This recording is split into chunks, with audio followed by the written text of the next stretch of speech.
पैठणमध्ये दोन पराभूत उमेदवारांमध्ये वाद झालेला आहे। दोन्ही उमेदवारांच्या गटाकडून दगडफेक करण्यात आल्याची माहिती सध्या समोर येते। दगडफेकीत दोन्ही गटाचे 5 जण जखमी झाले। अगदी अत्यंत महत्त्वाची बातमी, एकमेकांच्या पराभवाला जबाबदार असल्याचा आरोप यावेळेस या पराभूत उमेदवारांनी केला आणि त्यानंतर दगडफेक करण्यात आलेली आहे। पैठणमध्ये दोन पराभूत उमेदवारांमध्ये वाद झाला आणि या वादाचं रूपांतर दगडफेकीमध्ये झालेलं आहे। 5 लोक आतापर्यंत जखमी झाले असं कळत आहे। यावेळेसची एक सगळ्यात महत्त्वाची बातमी आपण बघतोय, निवडणुकांचे निकाल समोर आलेले आहेत आणि वादाला देखील सुरुवात झाल्याचं इथं पाहायला मिळालेलं आहे।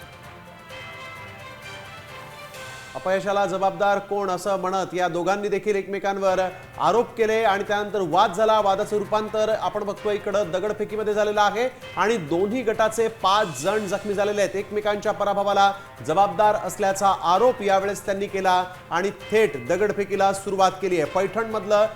पैठणमधली ही एक महत्त्वाची बातमी समोर येते।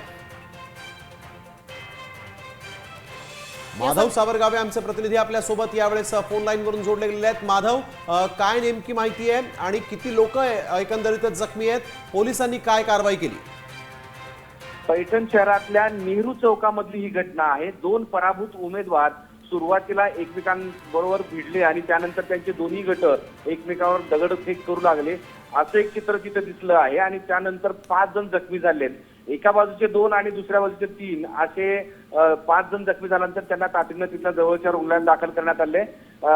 त्यातले तक्रारदार आता पोलीस ठाण्यामध्ये पोहोचले आहेत। मला पराभूत करण्यासाठी तू जबाबदार आहे अशी एकाची तक्रार होती, एकाचा आरोप होता, तर दुसऱ्याने तोच आरोप केला की तू मला पराभव करण्यासाठी कारणीभूत ठरलाय आणि या दोघांमध्ये ही मारामारी झाली आणि त्यानंतर त्याचं पर्यावसन दगडफेकीमध्ये झाले। थोड्याच वेळात त्याचे अपडेट अधिक एक हे नेमके कोण आहेत आणि कशा पद्धतीने यांचा वाद झाला होता।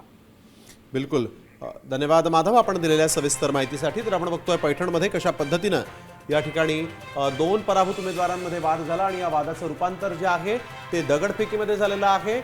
एकमेकांच्या पराभवाला जबाबदार असल्याचा आरोप करण्यात आला आणि त्यानंतर इथं हा वाद झालेला आहे।